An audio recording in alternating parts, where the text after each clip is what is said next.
Hello and welcome to our brick tip number 34. You're probably wondering why there are some squares sitting on my table. Well, yesterday I was playing around with some geometry with Lego. I was working on the plate wall technique again. If you go back to video 9, which I will put the card up so you can click on that and see that video if you haven't yet. I started working on a plate wall technique, and yesterday I was having some difficulties with getting it to fit all the way around in a nice square pattern. So I decided to break it down to the smallest level, and this is what the result was. Now, this is really interesting. That's why I love playing around with Lego techniques, because I didn't even initially even consider this, but I'm going to show you something, and I'm going to show you how strong this little square is just by itself. So I'm pushing with 2 hands, all my strength on that side. Same over here, all my strength. And of course it's not going to compress down at all. Now there is a weak point, and that's on the corners. Oh, maybe not so much a weak point. No, not much of a weak point. It loosened the bricks up a little bit. This thing is incredibly strong. Incredibly strong. And I was thinking, if somebody's building up a big MOC and they have great big towers or some similar structure that they need like really strong pillars, there you go. This is the way to do it. Now, if you wanted to create your plate walls from this, you can do that as well. So I'm going to break this down first of all, and then we're going to get to my Impossible box. And the Impossible box has studs covering every surface imaginable. I kind of cheated here, but this relates to this because the internal structure is pretty much the same. So here we go. I'm going to show how this locked together. We'll pull the plates off first, and then you will start to see the process. So we used a lot of bricks with studs on the side. Okay, there's 1, 2, 3, 4 visible, and there's actually 4 more hidden. Okay, this breaks down into 4 sections again. So that, and that. So there we go. There are 4 pieces. So how this works is, going with Lego geometry, you have to consider how far the plates are away from each other, etc., etc. It does take a little bit of time and practice to figure all this out, but once you do figure it out, it comes pretty second nature. So we have these 2 like this, where we have the studs facing up. We have our spacer brick, our stud on the side, and 3 plates. 1 in between, and then 2 on the bottom. So if we take this, and we take this stud on the side, and we lock that into those plates, okay, what we get is our studs facing up, studs facing this way. I guess there is no up here. Studs facing another direction, and then our other stud on the side brick waiting. We do that. We have the same now on the both sides. And we can finally lock in the last piece, okay? So I'm going to break one of these blocks down just so you can see in full detail how I built it. It will only take a second. And that one went flying. Very simple construction. It really isn't complicated at all. Okay, so you'll need 3 plates, 2 stud on the side bricks, and your 2 standard bricks. Okay, so on the bottom, we're going to take 2 plates, lock them in. Then we're going to take 1 brick, 1 stud on the side brick. We're going to put another plate in to lock that all nice and tight. Then we're going to take our other stud on the side brick on the opposite side. And finally our last brick on top.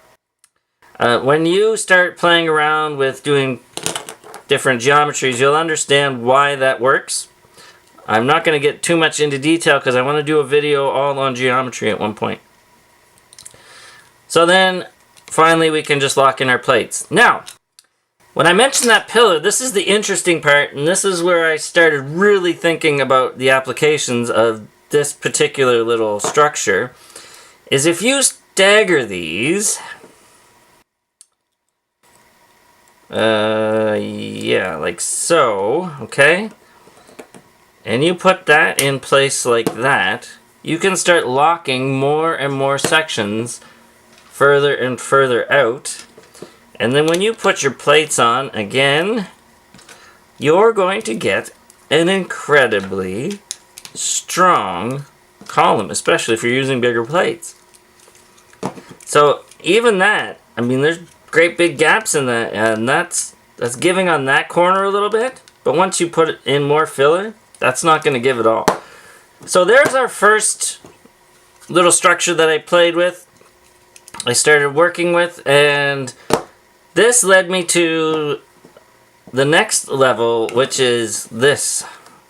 So I'm going to show you how I started on this, but I'm not going to show you the trick yet. I'm going to take the top off camera, and then I'm going to show you the insides of this, and then I'll show you the trick to get it to lock all together.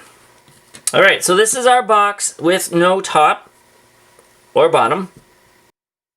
It has the same construction as this one, although a little bit bigger. Now, because it's a little bit bigger, it isn't as strong in this form. It will break, see? Okay? But we can make this quite a bit stronger, and I'm going to show you how here in a second. But the reason I came up with this box, because as I mentioned, I was working on those plate walls, and I couldn't figure out how to get a floor in or anything like that, and then it dawned on me that I could trap a floor rather than trying to actually build the floor. So I played around with different dimensions along this way, and the reason it wasn't working is because I was going 12 spacing. And you'll notice a lot when you start playing around with Lego geometry that it really likes odd numbers. If you know anything like about math, or a math nut like I am, you might have heard of Fibonacci's sequence, and it seems that Lego follows Fibonacci's sequence really well. So what I went down to was 10, because a number keeps cropping up in Lego, which is 2 bricks and a plate that crops up time and time again. So I decided to try 10, and lo and behold, it worked. Because when I put 2 plates on the side here, if you take an 8 wide plate, it traps it perfectly. And it also goes that way. So you can have your 8x8 plate and lock it in. And that's how you're going to build your floor up.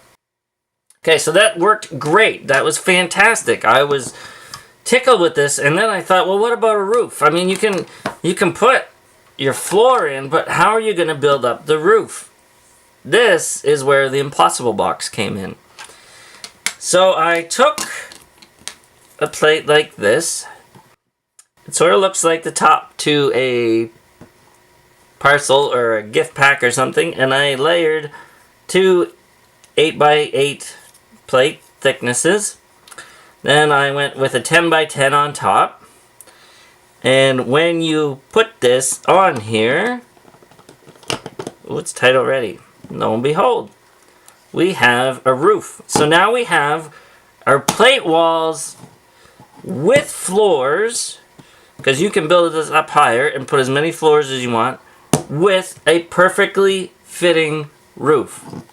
So that was awesome. And then I thought, well, I can just do the same thing down here, and I can create what looks to be an impossible box. So how would I do that?